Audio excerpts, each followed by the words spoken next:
and so much going on. I want to take you back to the moment where Liverpool managed to win their penalty. Donny van de Beek with a foul here on Diaz. What did you guys think genuinely when you saw it, Macca, as it happened?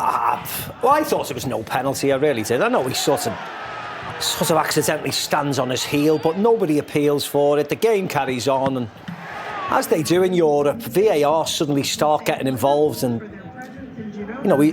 he stands on his heel, he slips a bit. It was a very scruffy decision, wasn't it, to give a penalty? I wouldn't have been particularly happy. I mean, it's great for Liverpool, of course it is, but if I was on the opposite end, I'd be distraught about it. Yeah. There was no doubt when he stepped up there, that man. Yeah. Been quiet all evening, really, and then all of a sudden he steps up, continues his rich vein of form and scores the winning goal. It's like that's all he's there for. That's what he wants to do. What's Donny van de Beek? I mean, he's unlucky there, but should he put himself in that position in the first place, Rio? Yeah, maybe the only criticism is maybe a bit overzealous in terms of trying to get to the ball, because he didn't even get to the ball in the end either. He didn't touch the ball.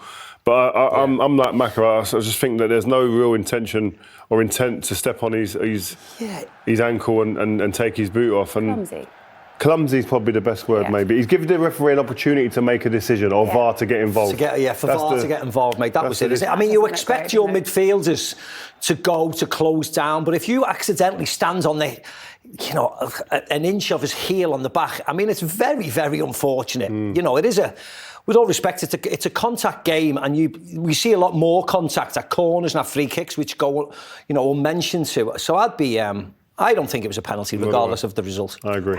Let's have a look at some of Girona's best moments. Rio, at times were you impressed with their performance? Yeah, at times they showed it. This was a great opportunity, one of their best of the game. Daley Blind, probably the wrong person in that position to execute. But I thought they showed enough in the game that their manager, I think, will be taking a lot of positives from this. They're playing against probably the form side in Europe at the moment, and the game was a close game in that sense, especially in terms of the scoreline.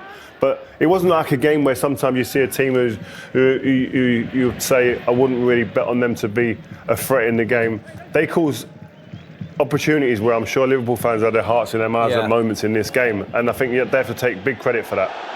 Look at this. Yeah, this was really Danjuma, wasn't it? We've seen Danjuma, unfortunately, but we know the players, and we know a lot of the players because we've seen them in the Premier League. And Danjuma is, unfortunately, that's what he's known for.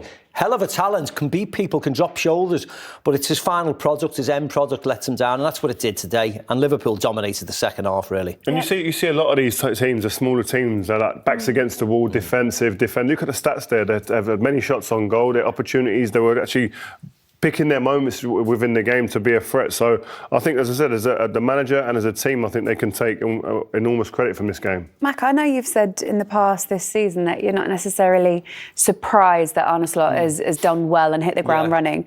But 6 out of 6 in the Champions League is, by anyone's standards, very I thought this transition would be quite seamless, but I've been very, very surprised by the results, without a shadow of a doubt.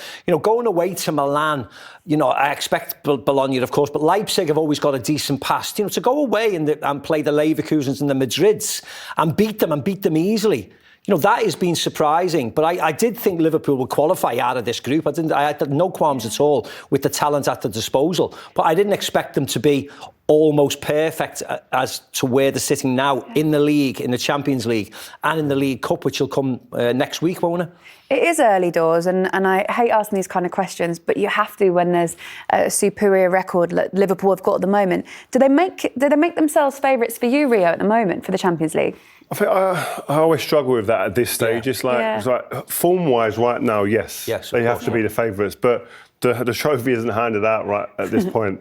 And the way that the makeup of a squad and a team, physically, mentally, and form-wise and momentum-wise, come March, April time will be very different to what we see now. So I think you kind of have to be a bit patient. They definitely have all the makeup and all the markings of a team that can be successful this season. But I think it's how you get into those areas of this season, form-wise and with your team physically really determines where you're going to be. We've seen the best team around that we're going to watch in 5 minutes. They've constantly struggled to get to the knockout phase. And as soon as February comes, it's like a switch is flicked in Madrid and they suddenly turn it on.